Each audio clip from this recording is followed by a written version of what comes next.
Luzon, Visayas, Mindanao at buong mundo. Ngayon ay Biyernes, December 29, 2023. Ako si Barbie Mulak at ito ang Balitang A to Z.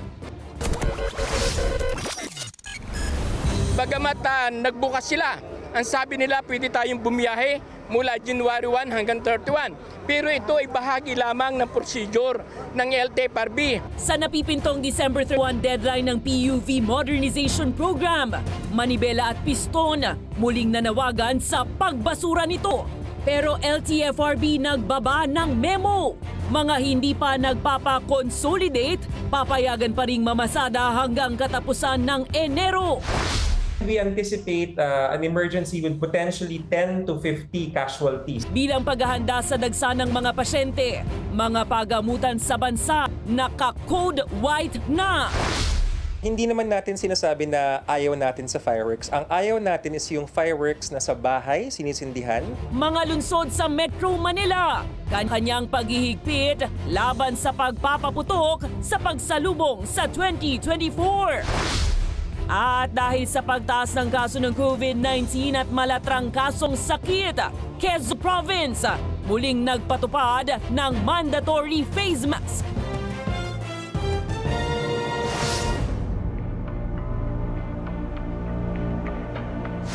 Magandang gabi, pambungad sa ating newscast. Iginigiit ng mga transport group na magkakaroon ng transport crisis sa pagpasok ng 2024. Oras na ituloy pa rin ng gobyerno ang nakatakdang December 31 deadline sa pag-apply ng mga tsuper sa ilalim ng PUV Modernization Program. Pero ang LTFRB, pagbibigyan pa rin naman daw makabiyahe hanggang January 31, 2024 ang hindi pa rin nagpapakonsolidate sa ilalim ng isang special permit. May balitang A to Z, Ian Maghanoy.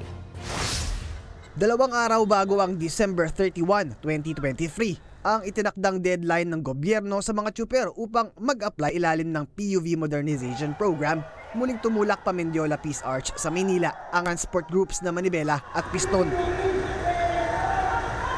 Ang mga rallyista nanggaling pa sa labas ng tanggapan ng LTFRB at nagkaravan pa Welcome Rotonda at Mendiola. Bitbit nila ang mga bandilang ito habang gumagawa ng ingay gamit ang mga turotot pambata. Salubong sila ng nasa 100 tropa mula Manila Police District o MPD na pawang balot ng tactical gears mula hard helmet, truncheon, bulletproof vest, body-worn cameras at shield. Ang hiling ng mga grupo, huwag sanang ituloy ng Department of Transportation ang naturang deadline. PUV Pesa! Ibasura! Ito ay malinaw na violation sa Freedom Association na dapat ay hindi pinupersa ang individual na mamamayan na pumasok sa isang andana na ayaw niya. Kasi sa atin, sa bahagi natin, kung ang layunin talaga ng gobyerno ay ayusin yung ating public transport, bakit hindi ang tulungan ng gobyerno yung ating mga lokal na mga manggagawa? Bakit kailangan nating umangkat ng mga modern sa ibayong dagat? Gusto lang naming bigyan ng magandang kinabukasan ang aming mga anak, ang aming pamilya. Sana naman, pakinggan mo kami.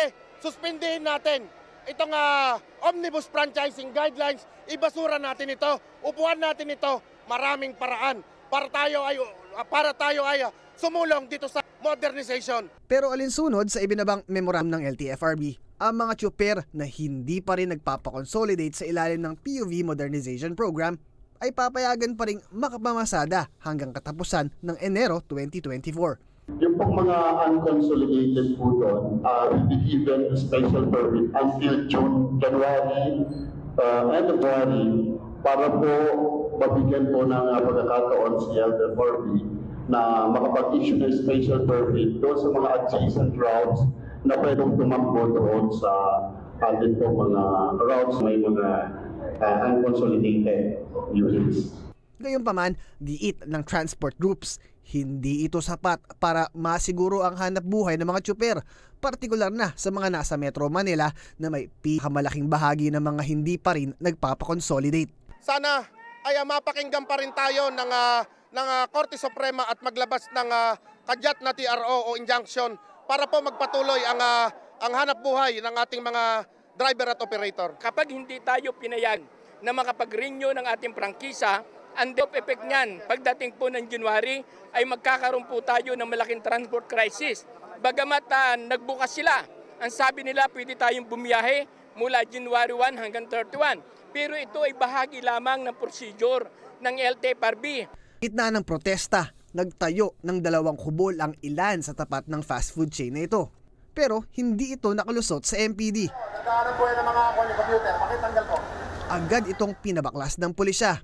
Hindi raw kasi kasama ang pagtatayo ng kubol sa isinumiting permit to rally ng grupo. Pero ang mga rallyista muling nakiusap sa pulisyang payagan silang magkubol.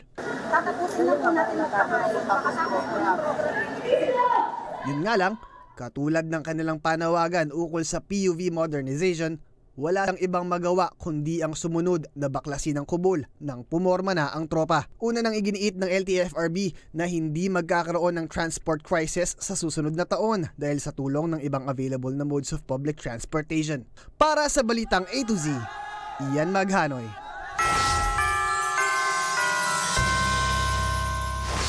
Ilang araw bago ang salubong sa bagong taon, sinuyod ng PNP ang hilera ng mga nagtitinda ng paputok sa Bocaue, Bulacan para matiyak na ligtas ang ibinebenta sa publiko. Sa gitna yan ng kaliwat ka ng iligal at hindi otorisadong paputok na mabibili online. Habang todo paalala naman mga otoridad sa iba't ibang designated areas na pwede lang pagsindihan ng pailaw. May Balitang A to Z, si Ace Cruz.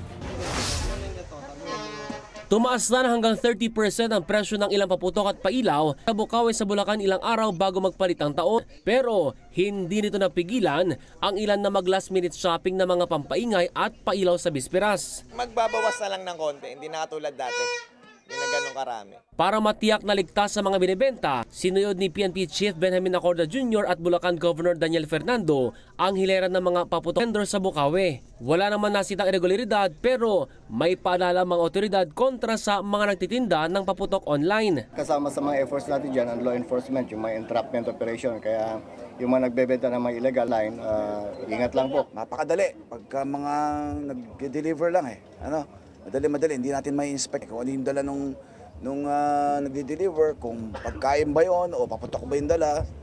Kaya nga nagpaipitang tayo sa PNP natin para magkaroon ng, of course, ng inspection, ng checkpoint. Kaugnay niyan, inihirit ni Governor Fernando na bagamat suportado nito ang pagpapatupad ng ilang paghigpit sa pagpapaputok o pailaw, dapat daw. Ako ay suggest dahan-dahanin natin. Hindi ganun kabiglayan Dito naman sa Metro Manila, may kanya-kanyang paghihigpit ang bawat lungsod. Ang Manila LGU halimbawa, walang total ban sa paputok pero may designated public fireworks display areas. Habang ang Caloocan City at Quezon City, bukod sa designated display areas, may total ban sa paputok. May checkpoint na ngayon ng kapulisan natin buong Quezon City. Once na nakita na nagtatransport ka ng mga illegal na mga firecrackers yan, huliin ka, didimanda ka. Para nga matigilan natin once and for all. Yung mga nagtitinda ng online, halimbawa, na illegal o legitimate na firecrackers, hinuhuli na rin yun. Namomonitor ng ating mga taga-IT. Pabor naman dito ang ilang residente gaya ni Nanay Elizabeth na muntik na mabiktima ang 7 taong gulang na anak noon ng mga palyadong paputok. Lumabas ng dampot ng kaya pagdampot niya, hindi niya alam na may sumabog yung kamay niya. Buti hindi na lumala, na agapan, pumuwi sa bahay. Eh sabi ko, paglabas nyo, huwag nyo na kayong alam nyo, hindi nyo alam na may pala yun, may nahalong paputok. Kaya't ang ilan, imbis na bumili ng firecrackers. Tambol-tambol, kami nga, pag kaldero lang tinambol ko.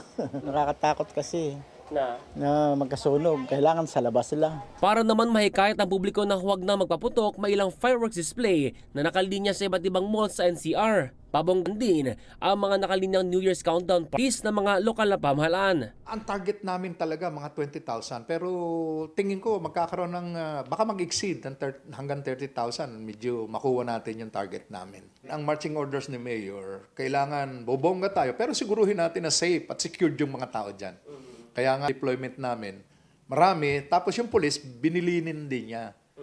Ang order niya sa police, so sige, andito tayo lahat. Pero make sure na yung mga bahay nila, nababantayan natin. Kasi alam mo naman yung mapagsamantala. Kung mawalan tao sa bahay, baka mamaya sumalisi. Ang Department naman, suportado mga ganitong community display at party para makiwas sa paputok ang publiko. Hindi naman natin sinasabi na ayaw natin sa fireworks. Ang ayaw natin is yung fireworks na sa bahay, sinisindihan, o kaya kahit sa kalye. Yung iba nga, meron kaming datos na na-pick up, no, sabi sa designated area daw.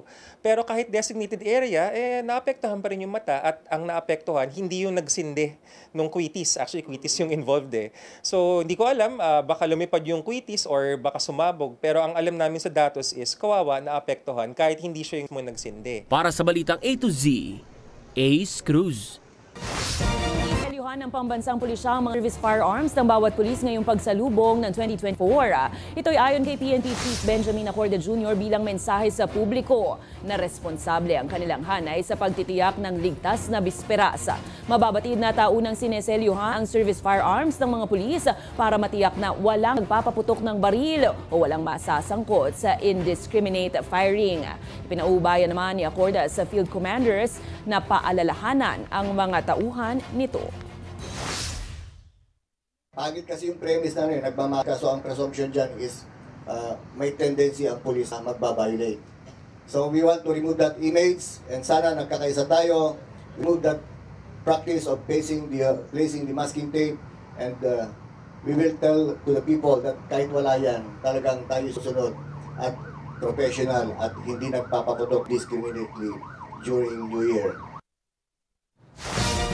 Asahan sa kasagsagan ng New Year celebration na mas maraming staff ang naka-duty at mas maraming medical supplies rin ang itinakasi sa Code White ang buong health sector ng bansa. Alamin kung bakit sa ang Balitang A to Z. Itinaas na sa Code White ang buong health sector ng bansa hanggang sa 4 ng Enero. Ito'y bilang paghanda sa inaasahang dagsa ng mga pasyente sa mga pagamutan sa kasagsagan ng New Year celebrations. Sa ilalim ng Code White, mas maraming staff ang naka-duty at mas maraming medical supplies rin ang nakahanda. And we anticipate an emergency with potentially 10 to 50 casualties, ang tinatawag mass casualty incident. Pinalakas rin ang operation centers para sa mabilis na koordinasyon sa pagitan ng mga ospital at pag-refer ng mga kaso. Pag nangyari yan, yung ating ospital na naka-Code White, magkakaroon siya ng operation center or sa aming lingwahe, OPSEN. Yung OPSEN, nag-coordinate yan continuously sa Regional Office ng Department of Health, sa Center for Health Development. And in turn, yung Center for Health Development nag-coordinate sa amin sa Central Office. Sa huling tala ng Department of Health, nasa 96 na ang kabuang bilang ng fireworks-related injuries sa bansa. Pinakamarami ang nagmula dito sa Metro Manila na sinundan naman ng Central Luzon at Ilocos. Mahigit 70% ng mga nasaktan dahil sa mga legal at illegal na paputok tulad ng Boga, 5-star, Quitis at Piccolo. Kabilang naman 8 bagong kaso ang unang insidente ng pagkabingi na naitala sa isang 23 anyos na babae matapos malantad sa ingay na dala ng Quitis. Labas ng executive order ang provincial government ng Quezon ng mandatoryong pagsusuot ng face mask. Nagkaroon na kasi ng pagtaas ng kaso ng COVID-19 at malatrang kasong sakit sa lalawigan. Sa ilalim nito, obligadong magsuot ng panakip sa bibig at ilong ang mga nasa pampubliko at ibadong lugar. Pinaalalahanan din ng provincial government ang publiko patuloy na mag-ingat at magpabakuna.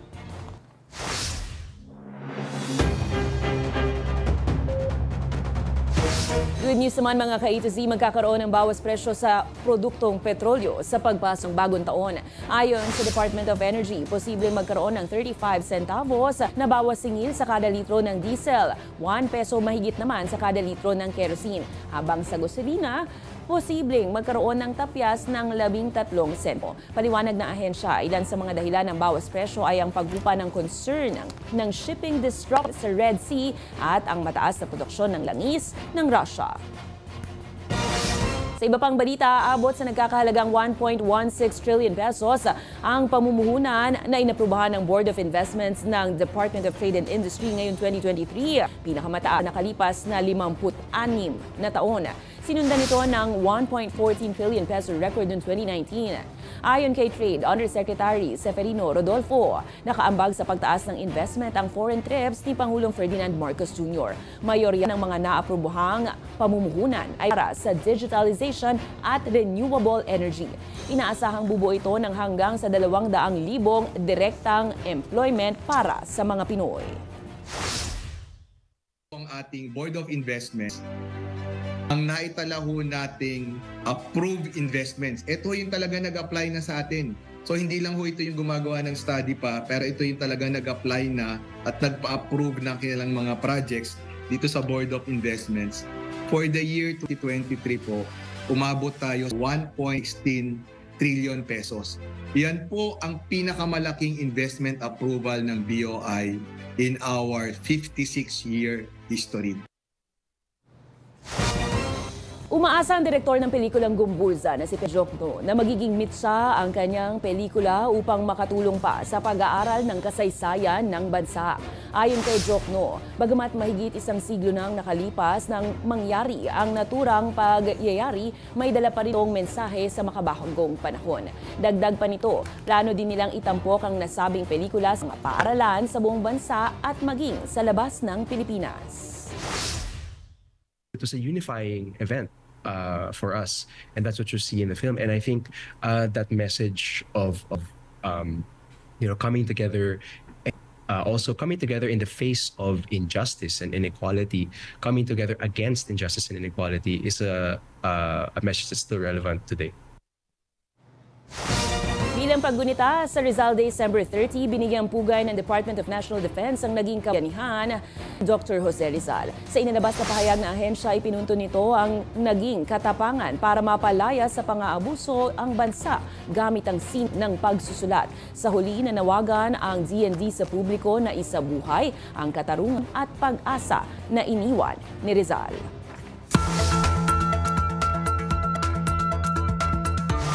Good news po sa atin ngayong New Year weekend. Walang inaasahang papasok na bagyo o sama ng panahon ng pag-asa sa pagsabong ng 2024. Gayunpaman, asahan pa rin ang maulap hanggang sa may kalat-kalat na pag-ulan sa ilang bahagi ng bansa. Bunsod naman po yan ng hanging amihan. Partikular matatamaan ang Batanes at Babuyan Islands. Gayon din sa Visayas, Mindanao, Mimaropa at Bicol Region. Mararanasan din ang parehong panahon sa Metro Manila at nalalabing bahagi ng Luzon. Susunod sa ibang balita, Pakistan nagban ng selebrasyon ng bagong taon bilang pakikiisa sa Gaza. At sa ating balitang A to Z Sports, Philippine baller Kai Sotto may bago nga bang koponan. Abangan ang kumpletong ulat sa pagbabalik ng balitang A to Z.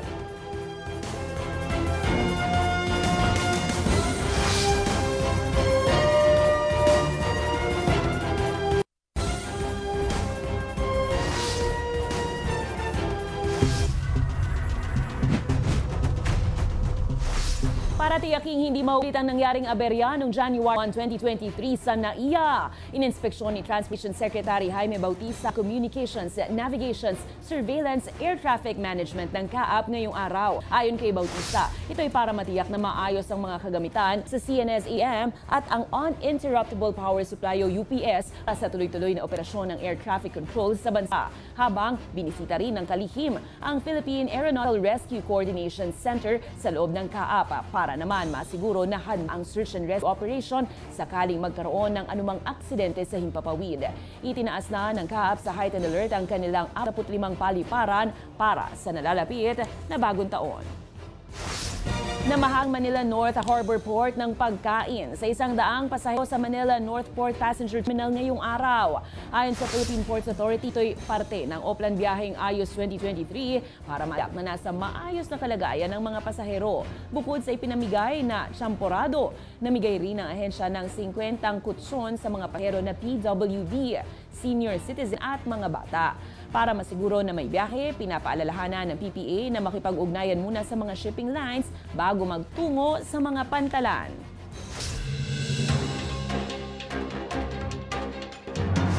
Naglabas ng proklamasyon ng Palasyo ng Malacanang magdedeklara bilang holiday sa January 2 ng susunod na taon. Pero itong paparating na January 1 ang unang holiday na nilagdaan ng Pangulong Marcos. Samantala, itong paparating na weekend, unang long weekend ngayong taon, sunod po ay sa March 28 hanggang 31, mayroon din sa April 6 hanggang 9, August 24 to 26, November 1 to 3, at December 28 hanggang 31, 2024.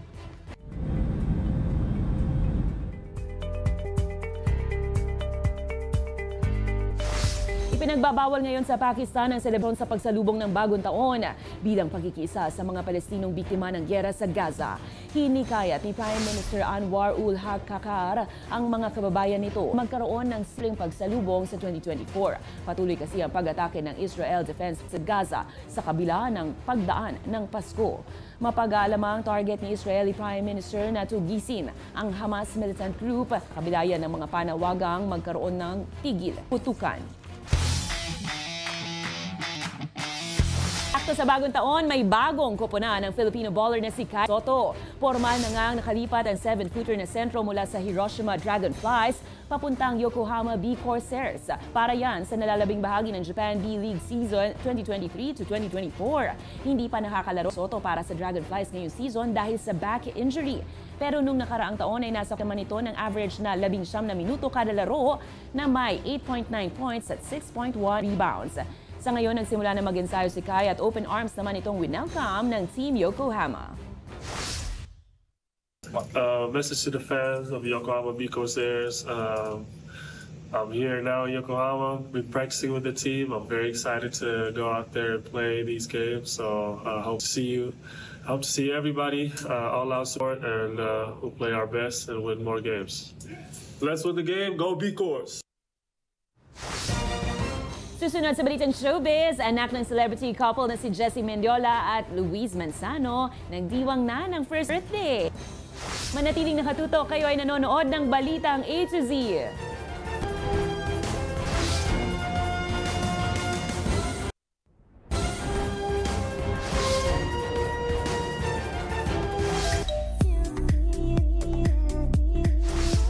Bilis talaga ng panahon, patunay dyan ang nagdaang selebrasyon ng unang birthday ng anak ng celebrity couple si Jessie Mendiola at Luis Manzano. Sa parehong Instagram account ng dalawa, ibinahagi nila ang mga larawan ni Isabella Rose.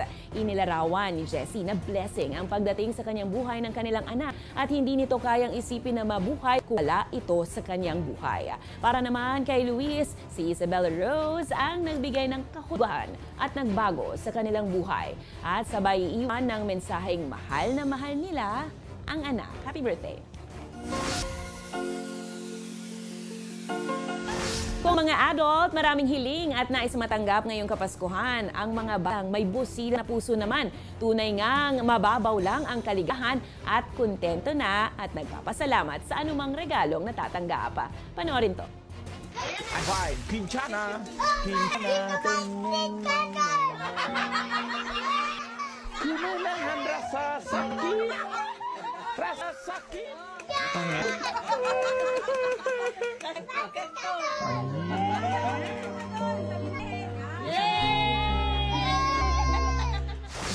Best gift ever! Kung kayo ay may kwentong kakaibang kwento ng pag-ibig at story na inspirasyon pag-asa, maaari nyo itong ibahagi. Sumali sa ating Facebook group na Balitang A to Z. Panoorin ang replay ng ating programa at sundan ang ating social media pages. Hanapin ang Balitang A to Z. Ang ating baong quote of the night ay mula sa master tailor na si Stephen Hitchcock. Sabi niya, ngayong buong taon, maging mapagpasalamat dahil binigyan ka ng Diyos ng pagkataong mapagtagumpayan ang maraming bagay sa nakalipas na taon. At yan ang mga balat, impormasyon, mga kwentong may dalang inspirasyon na tinutukan ng Balitang A to Z. Babati na po ng Advance Happy New Year, bagamat 3 tulog pa, magpapalit na ang taon. Ako si Barbie Mulak, maging maalam, makialam. Magandang gabi sa iyo Pilipinas, happy weekend at see you po next year.